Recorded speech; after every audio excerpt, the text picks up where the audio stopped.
नमस्कार। Quite stories में आपका स्वागत है। आज की कहानी 500 का नोट।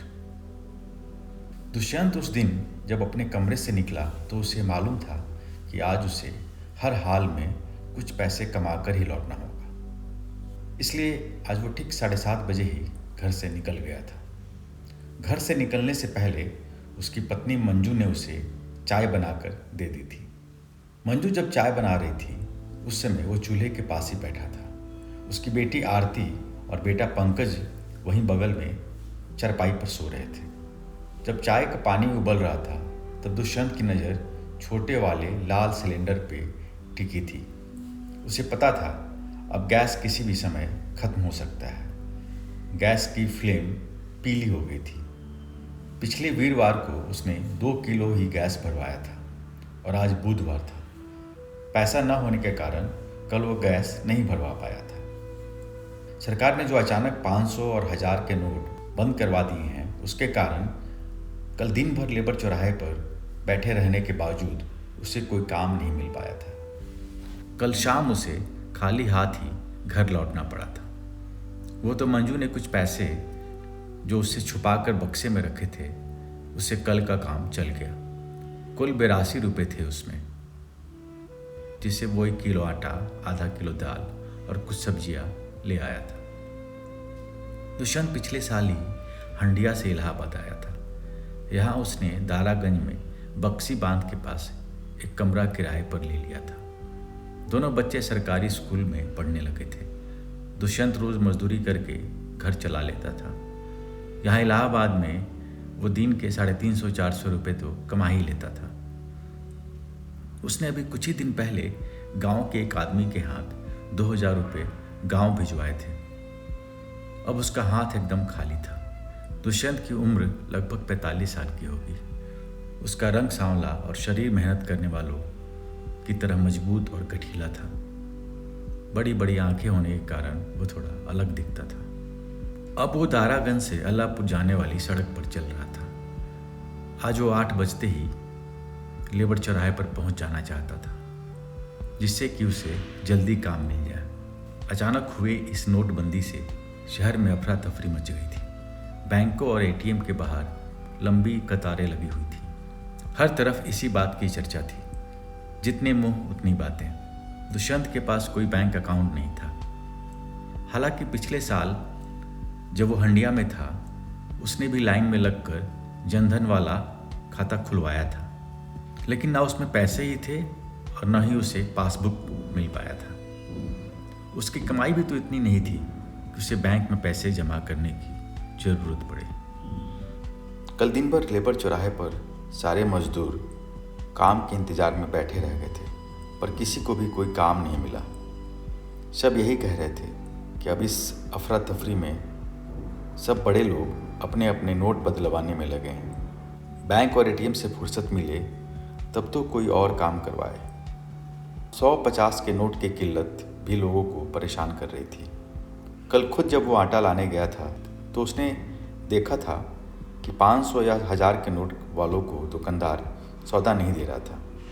दुष्यंत यही सब सोचकर दुखी था कि इस समय कोई उसे 350 या 400 की मजदूरी क्यों देगा। फिर भी आज वो यही सब सोचते सोचते बहुत उम्मीद से लेबर चौराहे की तरफ बढ़ रहा था। दुष्यंत जब लेबर चौराहे पर पहुंचा तो उसने देखा कि वहां पहले से ही 15-20 मजदूर बैठे थे। दुष्यंत समझ गया कि शहर में वो अकेला परेशान नहीं है। सभी मजदूरों की यही हालत है। दुष्यंत भी अपना झोला लेकर वहीं सड़क किनारे बैठकर काम का इंतजार करने लगा। सबकी जुबान पर नोटबंदी की ही बात थी। हर आदमी अपनी परेशानी सुना रहा था। उसके साथ बैठा आदमी बगल वाले आदमी से बात करते हुए कह रहा था, भाई परेशानी तो बहुत है, लेकिन देखना कुछ दिन में सब ठीक हो जाएगा। सरकार ने हम गरीबों के लिए ये सब किया है। देख रहे हो ना काले धन वालों को कैसे नींदें हराम है। हम मजदूरों और गरीबों का क्या, बस 2-4 दिन की परेशानी है। ये सुनकर उसका साथी हंसते हुए बोला, भाई कहाँ तुम सरकार के भुलावे में आ रहे हो। अमीर कारोबारियों को कभी कोई परेशानी हुई है जो अब होगी। आदमी जब 2 नंबर का काम करता है तो बहुत सतर्क और चालाक हो जाता है। फिर उसने एक ठंडी सांस लेकर कहा, भाई पैसे में बड़ी ताकत है, पैसे के आगे कोई नियम कानून नहीं चलता। परेशान तो हम गरीबों को ही होना है। उसने फिर आगे कहा, अभी अफरा तफरी में हमें तो मजदूरी मिलने से रही। हमारे पास तो न 500 के नोट हैं और न 100 के, हमें क्या फ़ायदा होगा भला। दुष्यंत उनकी बातें ध्यान से सुन रहा था। उसे उनकी बातों का कोई मतलब समझ नहीं आ रहा था। उसे तो बस अपनी मजदूरी और घर में भूखे बच्चों और बीवी की चिंता थी। 11 बज गए थे और किसी मजदूर को कोई काम नहीं मिला था। सब वहीं बैठे बैठे इंतजार कर रहे थे। उसने एक नज़र घुमाकर बाकी बैठे मजदूरों को देखा। सबके चेहरे पे उसने वही उदासी और लाचारी देखी। 12 बजे तक कुछ मजदूर दुखी होकर लौट गए थे, लेकिन अभी भी 7-8 मजदूर इसी उम्मीद में बैठे थे कि शायद कोई काम मिल जाए। दुष्यंत को भी अब लगने लगा था कि शायद आज भी उसे कोई काम नहीं मिलने वाला है, लेकिन फिर भी वो उम्मीद में बैठा था। जब 2 बज गए तब उसकी बेचैनी बढ़ गई। अब वो नाउम्मीद होने लगा था। तभी उसकी नज़र सामने वाली पान दुकान पर पड़ी, जहाँ एक आदमी स्कूटर पर बैठा पान लगवा रहा था। दुष्यंत को 40-45 साल का आदमी भला लग रहा था। वो बहुत हिम्मत करके उम्मीद से उस आदमी के पास गया। पान दुकान पर जाकर उसने उस आदमी से कहा, साहब कोई काम करवाना है क्या? उस आदमी ने बहुत लापरवाही से जवाब दिया, अम्मा नहीं यार, यहाँ जेब में पैसे नहीं हैं, तुम्हें कहाँ से मजदूरी दूंगा। उसने आगे कहा, तुम लोगों के पास तो 150 के नोट बहुत होंगे, हमारी ही फटी है। दुष्यंत दुखी हो गया। फिर वो उसने हिम्मत करके कहा, मालिक घर में बड़ी दिक्कत है, कुछ भी काम करवा लो, चाहे मजदूरी कम दे देना, बच्चे भूखे रह जाएंगे अगर आज काम नहीं किया तो। स्कूटर वाले आदमी ने उसे एक बार ऊपर से नीचे तक देखा और बोला, सोच लो, जो मजदूरी देंगे वही लेना होगा, बाद में चिक मत करना। दुष्यंत बिना कुछ सोचे झट से तैयार हो गया। स्कूटर वाले ने पान मुंह में डाला और स्कूटर स्टार्ट करके बोला, पीछे बैठ जाओ। दुष्यंत स्कूटर पर बैठ गया। शायद ही पहले कभी काम मिलने पर वो इतना खुश हुआ था। स्कूटर अल्लाहपुर से होते हुए नेता चौराहा के पास एक मकान के सामने जाकर रुक गया। स्कूटर खड़ा करने के बाद उसने दुष्यंत से कहा, भाई ये ईंटें देख रहे हो ना, इसे यहीं बिछाना है और फिर इस पर सीमेंट का घोल बनाकर डालना है। इस कीचड़ ने जीना हराम कर रखा है। फिर उसकी तरफ देखकर पूछा, हो जाएगा ना? दुष्यंत ने तुरंत कहा, जी साहब, बिल्कुल हो जाएगा। वो आदमी अंदर चला गया। दुष्यंत ने एक बार उस खाली जगह को देखा। 5 बाई 6 फुट की जगह थी।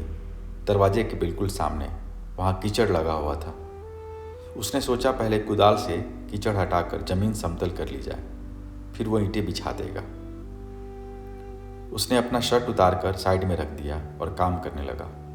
उसे पता था कि अगर वो जल्दी हाथ चलाए तो 7 बजे तक तो काम निपट ही जाएगा। वो कुदाल से कीचड़ हटाकर जमीन समतल करने लगा। दुष्यंत मग्न होकर काम कर रहा था। जब जमीन समतल हो गई तो वो ईंटें बिछाने लगा। अंदर से एक लड़की चाय दे गई, जिसे जल्दी से पीकर वो वापस काम में लग गया था। घर के अंदर से कुछ आवाज़ें आ रही थीं, जो दुष्यंत के ना चाहने पर भी उसे सुनाई दे रही थी। घर का मालिक अपनी पत्नी को डांट रहा था, जिसने उससे छुपाकर 500-500 के कुछ नोट जमा किए थे। तो वो परेशान होकर बता रहा था कि अब उसे बदलवाने में कितनी मेहनत करनी पड़ेगी। खैर, दुष्यंत को इस बात से कोई खास मतलब नहीं था। वो अपने काम में व्यस्त था। उसने जल्दी जल्दी करके 6 बजे तक ही काम निपटा लिया। सीमेंट का घोल लगाने के बाद जब वो झाड़ू लगाकर उसे साफ कर रहा था, तब घर का मालिक बाहर आया और उसके काम को देखने लगा। वो दुष्यंत के काम से खुश था। उसने अपना काम अच्छे से किया था। दुष्यंत ने अपने हाथ पैर धोकर जल्दी से शर्ट पहनी और जाकर मालिक के पास खड़ा हो गया। उसने जेब से 500 के नोट वाली एक गड्डी निकाली और उसमें से एक नोट निकालकर दुष्यंत को दे दिया और कहा, वैसे तो तुम्हारी मजदूरी 300 से ज़्यादा नहीं होनी चाहिए, लेकिन अब 100 का नोट कहाँ से लाऊं? 500 का नोट ही ले जाओ, तुम भी क्या याद करोगे।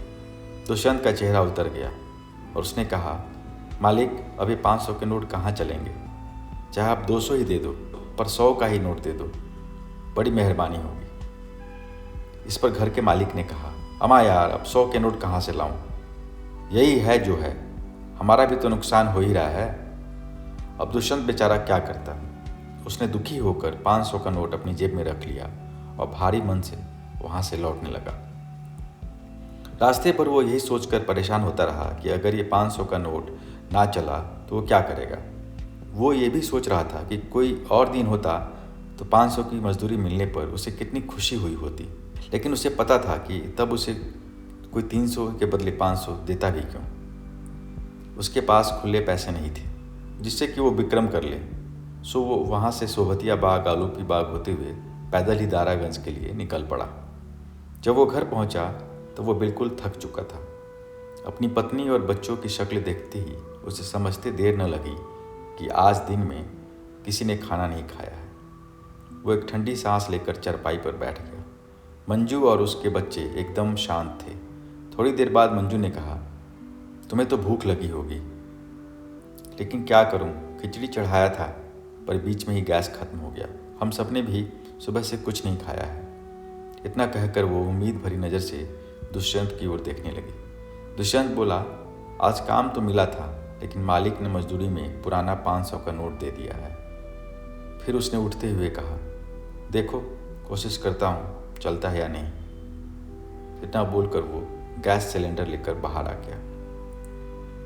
वो सिलेंडर लेकर गैस वाले के पास पहुंचा और विनती करके गैस वाले से बोला, भाई 2 किलो गैस भर दोगे, लेकिन 500 का नोट है। इस पर दुकानदार ने कहा, भाई अब ये नोट कौन लेगा, 100 के नोट दो तो भर दूंगा। दुष्यंत ने कहा, भाई अभी यही एक नोट है, देख लो अगर कुछ गुंजाइश हो तो। इस पर दुकानदार ने कहा, नहीं भाई माफ़ करो, नहीं हो पाएगा।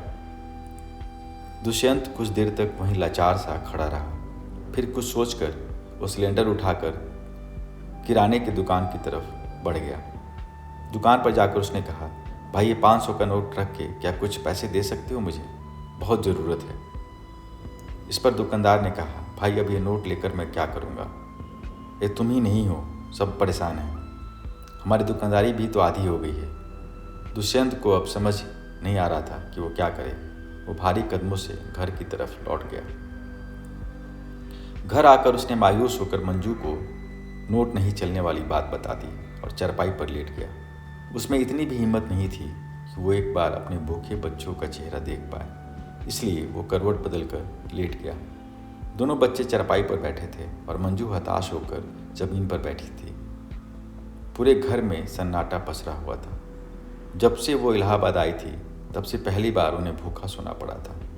मंजू परेशान थी कि वो कुछ भी नहीं कर पा रही है और बिना गैस के वो कर भी क्या सकती थी। जब मंजू ने दुष्यंत को हिलाकर उठाया तो वो चौंक कर उठ गया। उसकी आंख लग गई थी। घड़ी में उसने देखा कि रात के 9 बज चुके थे। दोनों बच्चे चारपाई पर बैठकर चने खा रहे थे। मंजू ने उसे भी एक कटोरी में भीगे हुए चने लाकर दिए और कहा, ये चने ही खा लो, कुछ और तो था नहीं तो मैंने इसे ही भिगो दिया था। अब सब्जी तो बन नहीं सकती, कम से कम चने तो खा ही लो। दुष्यंत कटोरा हाथ में लेकर चने खाने लगा। चना खाते खाते वो कल के बारे में सोच रहा था। थोड़ी देर बाद उसने मंजू से कहा, कल सुबह तुम भी मेरे साथ ही चलना। अल्लाहपुर में एक बैंक है, वहीं नोट बदलवाने की कोशिश करेंगे और मैं कोशिश करता हूँ कि कल कोई काम मिल जाए। मंजू ने कहा, ठीक है। अब बच्चे भूखे पेट तो स्कूल जाएंगे नहीं, इन्हें घर पर छोड़कर साथ ही चलेंगे। अगली सुबह दुष्यंत और मंजू अल्लाहपुर के लिए साथ निकल पड़े। वहीं लेबर चौराहे के पास बैंक ऑफ इंडिया के बाहर दुष्यंत ने मंजू को 500 का नोट देकर लाइन में खड़े होने को कहा। अभी 9 ही बजे थे पर बैंक के बाहर कम से कम 300 लोगों की लाइन लग चुकी थी। तब दुष्यंत मंजू को वहीं छोड़कर खुद लेबर चौराहे पर आकर बैठ गया और काम का इंतजार करने लगा। आज भी लेबर चौराहे पर वही मजदूर और उसी हालत में बैठे थे। सबके चेहरे लाचार और उदास थे। दुष्यंत ने जब उन सबको देखा तो वो समझ गया कि उनमें से बहुतों ने भी उसकी तरह खाना नहीं खाया है। और उन्हें भी काम की उतनी ही ज़रूरत है जितनी उसे। उनमें से ज़्यादातर को मालूम था कि उन्हें और कुछ दिन तक कोई काम नहीं मिलने वाला है। फिर भी वो सब मजदूर उम्मीद के भरोसे वहाँ बैठे थे। उस समय लेबर चौराहे का दृश्य मातम जैसा था। सबके चेहरे पर एक अजीब सा दुख और बेचारगी थी। दुष्यंत वहीं बैठकर सोचता रहा कि पता नहीं मंजू का नंबर आएगा भी कि नहीं, और अगर आज भी कुछ पैसों का इंतजाम नहीं हुआ तो वो क्या करेगा। आखिर कितने दिन तक उसके बच्चे भूखे रह सकते थे। उसके मन में न जाने कितने सवाल थे जिसके जवाब ना ही उसके पास थे और न ही उसे पता था कि वह किससे पूछे। दुष्यंत की आंखों में पानी आ गया, लेकिन अब भी उसकी आंखें उम्मीद से सड़क की तरफ हर आने जाने वाले को देख रही थी। 3 बज चुके थे, ना ही मंजू वापस आई और ना ही उसे कोई काम मिला था। अंत में वो भारी मन से वहाँ से उठा और बैंक की तरफ चल पड़ा। बैंक के पास पहुंचकर उसने देखा कि मंजू अभी भी लाइन में खड़ी है और 50 लोग उसके आगे हैं। मंजू का चेहरा भूख और थकान से चूर था। वो मंजू के पास गया और उसे आराम करने के लिए बोलकर खुद लाइन में खड़ा हो गया। लाइन में सब लोग परेशान थे। उनमें से ज़्यादातर लोग मजदूर या छोटी नौकरी करने वाले थे। दुष्यंत घंटों लाइन में खड़ा रहा, लेकिन 5 बजने तक भी उसका नंबर नहीं आ पाया। बैंक बंद होने के बाद दुष्यंत और उसकी बीवी बिना एक दूसरे से बात किए चुपचाप घर की तरफ लौट आए। दोनों के मन में शायद एक ही सवाल था कि घर जाकर वो अपने भूखे बच्चों को क्या खिलाएंगे और ऐसा कब तक चलेगा। मंजू और दुष्यंत ने घर पहुंचकर देखा कि पंकज चारपाई पर लेटा हुआ है और आरती घर में नहीं है। दुष्यंत जाकर दूसरी चारपाई पर बैठ गया और मंजू पंकज के पास चली गई। मंजू ने पंकज के सीने को सहलाकर पूछा, बेटा आरती कहाँ गई है? पंकज ने कहा, अभी थोड़ी देर पहले कहीं बाहर गई है। पंकज के चेहरे से साफ पता चल रहा था कि वो बहुत भूखा है और बीमार पड़ने वाला है। दुष्यंत और मंजू की हालत ऐसी थी कि वो दोनों एक दूसरे से आंख नहीं मिला पा रहे थे। दुष्यंत की आंखें छत की तरफ थीं और मंजू जमीन की तरफ देख रही थी। दोनों की आंखों में बहुत चिंता थी। तभी थोड़ी देर बाद आरती हाथ में एक थैला लेकर घर में आई। उसे देखते ही मंजू ने पूछा, कहाँ गई थी? आरती ने डरते हुए कहा, अम्मा भाई को बहुत भूख लगी थी तो मैं अपनी किताबें रद्दी वाले को बेचकर समोसे ले आई हूँ। ये सुनते ही मंजू को गुस्सा आ गया और उसने आरती को थप्पड़ मारने के लिए हाथ उठाया, पर बीच में ही कुछ सोचकर वो रुक गई और दुष्यंत की तरफ देखने लगी। दुष्यंत की आंखों में आंसू थे। आरती ने पंकज और अपनी अम्मा को समोसा देने के बाद जब एक समोसा दुष्यंत को दिया और खुद भी खाने लगी, तो उसी समय बाहर से टीवी पर प्रधानमंत्री का भाषण सुनाई दे रहा था, जिसमें वो इस समय देशवासियों से देशभक्ति दिखाने की अपील कर रहे थे। दुष्यंत हाथ में समोसा लेकर भाषण सुन रहा था और मन में सोच रहा था कि क्या यह समोसा उसकी देशभक्ति की कीमत थी या उसकी मजदूरी का इनाम। और न जाने ऐसे कितने ही सवालों के बीच वो प्रधानमंत्री का भाषण सुनता रहा और समोसा हाथ में लिए ही बैठा रहा। शुक्रिया। कृपया क्वाइट स्टोरीज को सपोर्ट करने के लिए सब्सक्राइब और इसे शेयर करें।